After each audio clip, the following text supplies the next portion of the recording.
better than ever. And I know right now that I'm going somewhere and I need some cheddar. Oh, baby, better not. Hey, what's up, everyone? It's Andre Luck here with my next episode of the Sports Sales Show. Background's a little different today. I'm actually out with a client this week in St. Louis working with the St. Louis Blues. And this is awesome because that was actually one of the first teams I spoke to when we got into consulting. So excited that we were able to finally get something together. And now I'm out here for a few days working with their team. But in today's episode, we're going to talk through something I actually proposed to them when we first got started, where I thought the business would go, and that's building out campaigns across B2B sales and B2B marketing and using AI to do that and tie everything together. So again, this is where I originally thought the business would go. It's leaned more towards sales training, fractional sales leadership, digital marketing. But I still think there's a big gap and big opportunity here. So excited.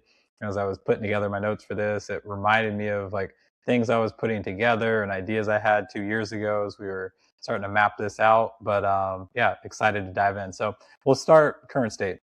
Where are we at today? Sales team is kind of like their own marketer, especially in sports. And so when it comes to building out campaigns and companies to target and things like that, a lot of times it's on the VP of sales or maybe like the director of sales who doesn't have a marketing background, but they've kind of just like forced willed their way into learning about marketing or pulling leads and different tools that could help with that.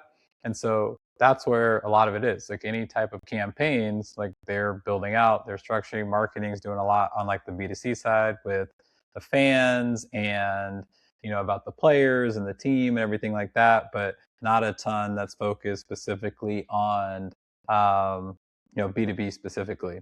And so the sales team's asked to kind of market and build their brand and obviously doing like one-to-one outreach and things like that, just your normal sales efforts.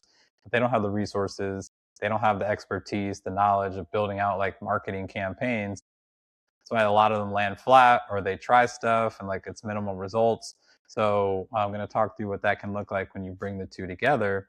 And to the Blues credit, they actually do a pretty good job of looking to build campaigns for the sales team from like the strategy and marketing side. So there's definitely an opportunity to build and grow off that from a B2B perspective. But why a lot of campaigns fail? First, like in sports, a lot of our campaigns are focused on a product.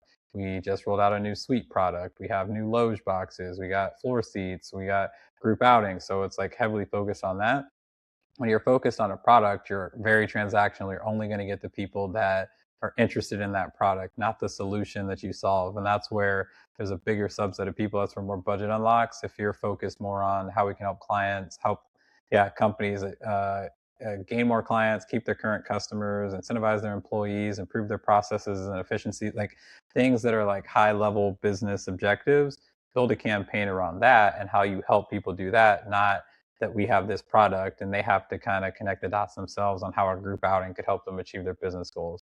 The other thing is just very generic messaging. So people get in a room and they maybe use Chat GPT or some sort of AI tool to come up with different messaging versus actually taking real insights that you have through your emails, through your calls, through your LinkedIn, everything like that. One thing that was really cool today, and I'll touch on it a little bit more, and like what stood out to me is, for Copilot, if you have like the enterprise license, one of the things that we went through some of the prompts today, because Copilot was prompted or was plugged into their Microsoft instance, when someone ran a prompt, it actually pulled some emails um, from like previous conversations like 2 years ago and tied that in. So now the prompt is giving you like real data from insights, and like there's so much in your emails and your call transcripts, which we'll talk through. So you don't have to be so generic with your messaging. A lot of times we'll focus on the people that we won, but there's a lot of data in the people that we lost. And so we don't waste our efforts or understand why did they tell us no, so we could maybe reposition our product or our offerings or how we're going to market, everything like that. So there's a big opportunity there in like your lost data. And then the biggest issue is just people operate in silos. Sales is doing their thing here, marketing is doing their thing there. They don't ever really come together unless there's like a leader atop that's like bringing everyone back together. So those are some of the big opportunities and why a lot of campaigns fail. But what good looks like is starting with, CRM notes, those emails, those call transcripts, all the data that's there. So it's not just gut feel or anecdotally coming from a rep like, oh, I had this conversation, or they told me this, or a lot of people are buying because of this, or a lot of people are telling us no because of that. Like, what does the data actually say? So like going into that, diving in, doing customer interviews. That was one thing I offered is I was, originally talking to the Blues and I put together the proposal like, hey, I'll do research. I'll do customer interviews for you, get case studies that we could build to turn into B2B content. And then again, measuring not just closed won data, but also closed loss data, the people, the reason they bought, the reason they didn't, what they liked, what they didn't like. So having a structured process where you're collecting that data, putting that somewhere, and then actioning on that. So when you bring AI into the front, now you can create content at all stages of the funnel. You can create top of funnel content, which is more awareness. So like think like LinkedIn posts, organic posts that are just more high level, informing people of what the team does. We did a session on LinkedIn today too. A lot of business people, they respond more to personal content versus company content. So that top of funnel content, yes, you should definitely do it for your team and post that. But like when people are scrolling through their feed, when they see a company post something, it seems more like a marketing message, which it is. So taking that content and putting that into assets that the individual could post with their own insight, that can go a long way and like attract some of those people just to create awareness. I've talked about this before in other episodes. 95% of the people that it is you're reaching out to in any given time are not in market, but we want to be the person they think of or the team or company they think of when they do move in market for what our solution provides or what we offer and how we can help people. So by putting out this top of funnel awareness content, these blogs, different videos, social ads, social media ads, things like that, now it's top of mind. Recently I got served an ad on LinkedIn, and I think it was like where I was located, and just the fact that that ad was served to me, now I'm at least thinking about it. I think the content could have been better because it was more product focused, but just the thought of like trying to catch people that, are obviously searching similar content or fit a certain persona, like that awareness top of funnel is big.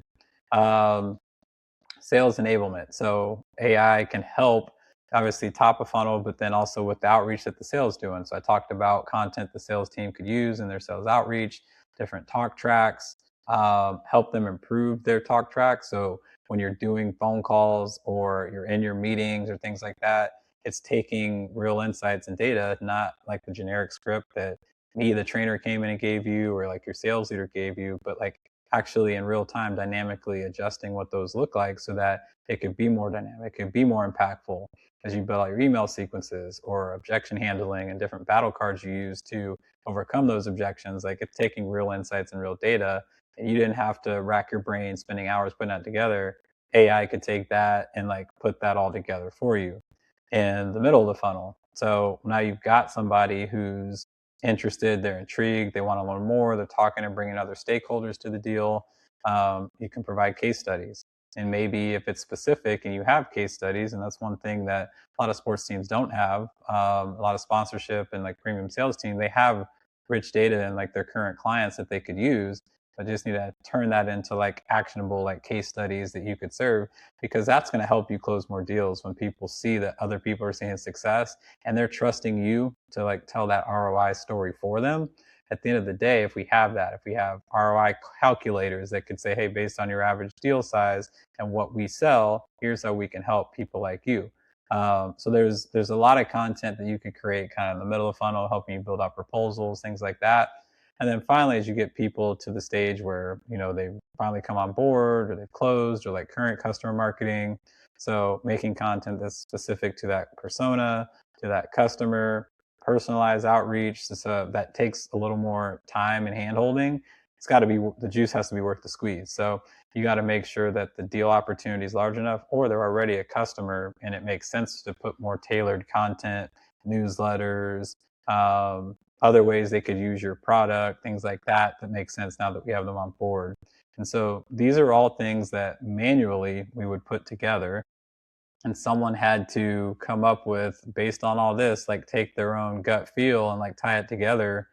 I don't know how I could do this now without AI. Like there's all this data, all these insights. and at least let it sift through it all and be like, hey, pull out the 5 themes from this. I'll still take it and make it my own or make it our own as a group. But like the idea of like pulling together all these data points, I was doing an analysis over the weekend and there was like, sheets and sheets of data.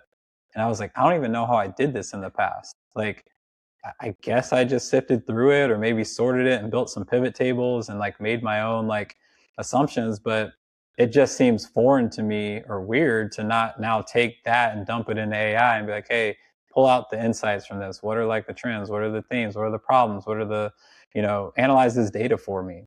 And I couldn't go back now. Like, I don't even know how I did that in the past as I was going through and doing that exercise. So that's another one where like we don't have to do these ourselves anymore. Like AI can do that for us. So I'm going to share my screen. I'm actually going to use a different tool today. I use a lot of Chat GPT, but today I'm going to use Google Gemini. And so what I did was I took, let me find where all these windows are. It's tougher on the road with one screen. All right, so let me share here. So what I did was put in a prompt and so put in some like sample data of like deals and showed how AI can now build out this full marketing plan, at least a first version for you. At the end of the day, you obviously want to make it your own and everything like that. But this at least gives you a good starting point so that you can work off it. Put the prompt in your head of revenue marketing for a professional sports team. Analyze the following customer data, including CRM notes, call transcripts, case studies, close loss reasons, and list out what their objectives are. Identify recurring themes, summarize the top messaging, create a revenue campaign, recommend why personas should be targeted, all that. And I'd probably go more in depth just from a timing standpoint. I kept it short. So I got a couple different closed deals with some notes. Obviously, if you can pull in email data, if you could pull in call transcripts, it's going to make it more rich and more specific. Here's some closed loss. But again, this is just high level summaries, a couple testimonials, some excerpts from transcripts, not the full transcript. But even with that, that still gives you a starting point. So you don't have to have, and most teams aren't going to, like very documented processes and systems that you can work off of. Like these are at least good starting points. So we've got an executive summary, analysis of recurring themes, pain points, goals, events. Like this is all pulling from that data, different things that at least set the stage for the campaign we're building out. Top messaging themes that we can focus on. The retention engine, building beyond the logo. So selling past just like the logo impressions, but like something that's like real business development. So it gives me LinkedIn post ideas. So if I want to post for my company LinkedIn or take this and turn this into LinkedIn personal content, that's what that is. Outbound email ideas. So the reps doing outbound emails, and this is showing how we could write better outbound emails based on that data that we're pulling in. A business event that we could do. So an executive summit, growth and grit executive summit, a morning workshop held at the stadium focusing on local economic trends and talent retention. So this at least gives me a starting point of like, okay, now I could tie in not just my outreach, but like a one-to-one event because marketing does events and that can be a great way to get in front of people. Case studies, ideas for that, how I prove out the ROI from that, sales enablement and strategy, like different personas that we should go after based on what the customer data is telling us. We'll keep going here, objection handling, and then success metrics that we can identify if this is working or not.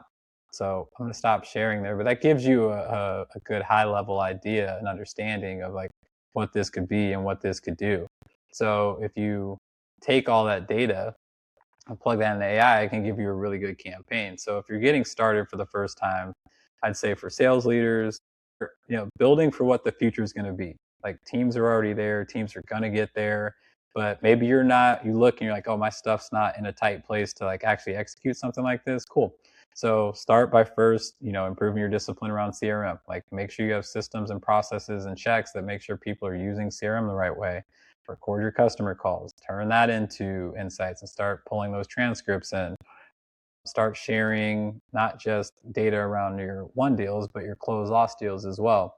From a marketing standpoint, for the marketing leaders, start joining customer calls, start doing customer interviews. Don't just take from the sales team's perspective. You know what it is you have, the resources you have, how to take what they're telling you or what you hear on a customer call and turn that into content better than the sales leader. So join that, or at least watch the recaps. Um, Focus on revenue, not just impressions or likes or marketing stuff, some of those vanity metrics. But like, how does this help drive revenue, or at least create pipeline for the sales team? Use AI to take those themes and pull that all together. And if you're like a CRO or you're a head of RevOps or anything like that, start to build out that infrastructure that allows you to do that. Have like one single source of truth. So yes, you may have your CRM and all these other like tools that you use, but pull that into like a data warehouse. So like you can actually take this data and analyze it and pull insights from it. Start measuring how this is impacting your pipeline. So is it helping achieve some of those high level metrics of getting more leads in the funnel or getting more people deeper in the sales process?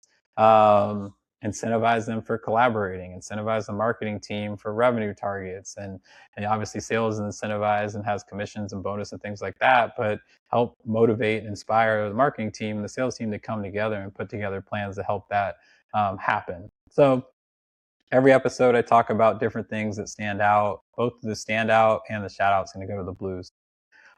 What stood out is, again, like, this was one of the first teams I talked to 2 years ago. We wanted to get some things going. They had some contracts and deals already in place, and like now we're here. So I'd just say like the persistence, and I talk about this a lot with sales reps. They don't want to meet with people sometimes that aren't ready to buy.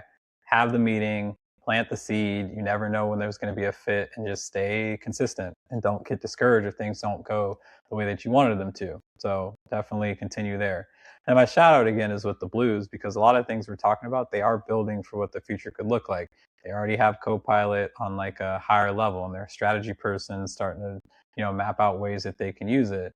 Starting to tie their CRM together, get a call recording software, and all these things that could help them now when they want to, when they're ready, take these insights and turn that in and use AI to leverage it so that they can work more strategically. And then sales and marketing and strategy and analytics can all come together and help build that out.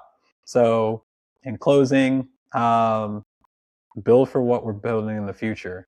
And so a lot of this right now I talk through is somewhat manual, because you got to take all these insights and put them together. But the future is automation. Like, all this is running in the background and automatically pulling all that and serving you those insights. We have to build the infrastructure and the roadmap to get us there, because we can't just jump there. We have to have good systems and processes manually before we could automate anything. Like I've always talked about, automating bad processes is just going to speed up bad things more quickly. So we want to lay the good structure and system and process down first, but build for where we're headed. Start small, pilot it. Once you see success, stack on top of that once you see results. So then you can justify the resources to invest more into that, or pivot because, hey, this worked or this didn't work, but you're taking those insights and you're being smart about it versus going all in before you tried anything out. So if this was a good video for you, you thought it was good, you liked it, hit the like button, just serves it out to more people. Share this with someone in your network. If they could see some value in this, whether they're sales, marketing, or aspiring to be, a revenue leader within sports, I think this is the perfect content for that persona. And then subscribe. Every week have different videos, different topics that I cover. So subscribe so you can get future content and get notified when that comes out. But like I tell my daughters every day when I drop them off for school, or when I'm on the road, I say it through our Ring camera when they're leaving the door to go to school: go be awesome today. And I'll be back next week with another video. Thanks. Nothing. I'ma be doing this and I'm gonna be head hunting. Oh baby, don't know. Oh baby, don't go. Oh baby, don't know. Oh baby, don't go.